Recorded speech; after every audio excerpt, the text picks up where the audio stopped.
Hello everyone and welcome back to my YouTube channel. तो आज इस वीडियो में हम लोग पढ़ने वाले हैं प्रेजेंट परफेक्ट कंटीन्यूअस टेंस के बारे में। इसमें हम लोग समझेंगे definition of present perfect continuous tense. उसके बाद अलग अलग स्ट्रक्चर्स देखेंगे प्रेजेंट परफेक्ट कंटीन्यूअस टेंस के। फिर प्रेजेंट परफेक्ट कंटीन्यूअस टेंस को हम लोग अलग अलग तरीके से कैसे यूज करते हैं उसको हम डिटेल में समझेंगे। तो चलिए शुरू करते हैं। तो जो सबसे पहला चीज है वो है definition. The present perfect continuous tense is used to describe actions or events that started in the past and have continued up to the present moment. It often emphasizes the duration of the action or its ongoing nature, showing how long something has been happening. ठीक है, तो इसको थोड़ा detail से समझते हैं। Present perfect continuous tense का हम लोग यूज करते हैं कोई एक्शन जो पास्ट में शुरू हुआ और वो प्रेजेंट मोमेंट में अभी भी कंटिन्यू है। ठीक है, कोई एक्शन या इवेंट पास्ट में तो शुरू हुआ लेकिन वो एक्शन अभी भी प्रेजेंट मोमेंट में कंटिन्यू है। ठीक है, तो उस तरह के एक्शन या इवेंट को डिस्क्राइब करने के लिए हम लोग प्रेजेंट परफेक्ट कंटिन्यूअस टेंस का इस्तेमाल करते हैं। अब आइए समझते हैं different structures of present perfect continuous tense. तो जो सबसे पहला स्ट्रक्चर है वो है अफर्मेटिव सेंटेंसेस। अफर्मेटिव सेंटेंसेस का स्ट्रक्चर कैसा होता है? सबसे पहले हम सब्जेक्ट लगाएंगे, फिर हैव या तो फिर हैज, उसके बाद बीन, फिर वर्ब के साथ आईएनजी जोड़ देंगे। यहाँ कुछ एग्जांपल्स दिए हुए हैं। I have been studying for 3 hours। She has been working here since morning. I have been living here for 5 years. They have been feeling tired lately. ठीक है, अब आइए दूसरे तरह के स्ट्रक्चर देखते हैं। Negative sentences. नेगेटिव सेंटेंसेस का स्ट्रक्चर कैसा होता है? सबसे पहले हम सब्जेक्ट लगाएंगे, फिर उसके बाद हैव या तो फिर हैज, उसके बाद नॉट, फिर बीन, फिर वर्ब के साथ हम आईएनजी को जोड़ देंगे। यहाँ कुछ एग्जांपल्स दिए हुए हैं। She has not been studying for the test. They have not been working on the project. It has not been raining today. I have not been feeling well lately. He hasn't been playing football this week.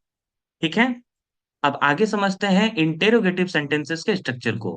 पहले तो हम यहाँ पर have या फिर has लगाएंगे, उसके बाद सब्जेक्ट लगाएंगे, फिर बीन, फिर वर्ब के साथ आईएनजी को जोड़ देंगे। ठीक है, तो यहाँ कुछ एग्जांपल्स दिए हुए हैं। Have you been studying for the exam? Has she been working on her project? Have they been travelling for long? Have you been attending the meetings? Has she been practicing her speech? ठीक है, अब WH question sentence structure for present perfect continuous tense. इसमें क्या होता है कि सबसे पहले हम WH वर्ड लगाएंगे, उसके बाद हैव या फिर हैज, फिर सब्जेक्ट लगाएंगे, उसके बाद बीन, फिर वर्ब में आईएनजी को जोड़ देंगे। यहाँ कुछ एग्जांपल्स दिए हुए हैं। What have you been doing all day? Where has she been working recently? Why have they been arguing so much? Who has been teaching you English? How long have you been waiting here? ठीक है, अब आइए थोड़ा detail से समझते हैं कि कैसे कैसे इसको यूज करते हैं, कैसे प्रेजेंट परफेक्ट टेंस को हम सॉरी कैसे हम प्रेजेंट परफेक्ट कंटिन्यूअस टेंस को यूज करते हैं अलग अलग तरीके से। चलिए, तो जो सबसे पहला यूसेज है वो है actions that started in the past and are still ongoing. इसका मतलब ये हुआ कि कोई एक्शन पास्ट में शुरू हुआ और वो एक्शन अभी भी प्रेजेंट में भी चल रहा है। ठीक है, तो उस तरह के एक्शन या इवेंट को डिस्क्राइब करने के लिए हम लोग प्रेजेंट परफेक्ट कंटिन्यूअस टेंस का इस्तेमाल करते हैं। It is used to emphasise the duration of an activity that began in the past and continues up to the present moment. Structure क्या है? सबसे पहले सब्जेक्ट लगाएंगे, फिर हैव हैज, उसके बाद बीन, फिर वर्ब के साथ आईएनजी। टाइम एक्सप्रेशंस क्या लगाएंगे? फॉर या तो फिर सिंस।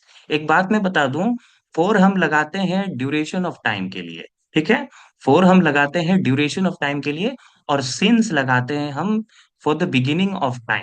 ठीक है, कहाँ से कोई चीज शुरू हुआ उसके लिए हम सिंस लगाएंगे, और टाइम का ड्यूरेशन बताने के लिए हम लोग फॉर लगाएंगे।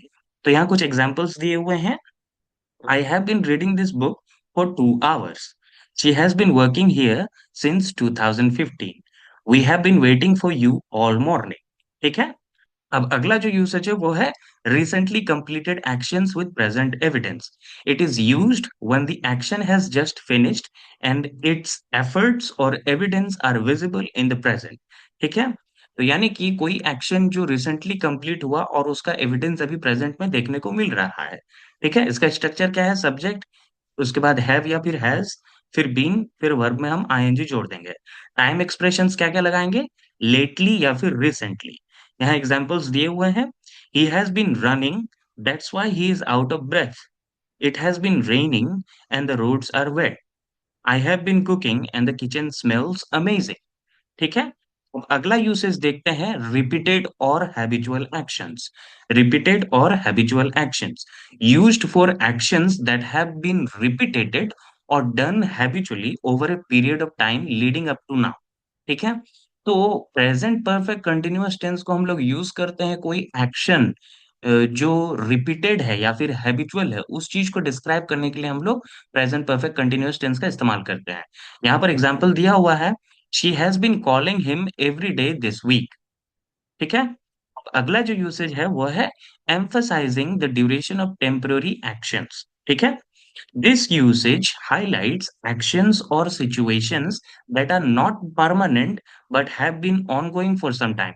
इसका मतलब ये हुआ कि ये जो यूसेज है प्रेजेंट परफेक्ट कंटिन्यूअस टेंस का, ये वैसे एक्शन या सिचुएशन को हाईलाइट करने के लिए यूज किया जाता है जो परमानेंट तो नहीं है बट वो ऑनगोइंग है।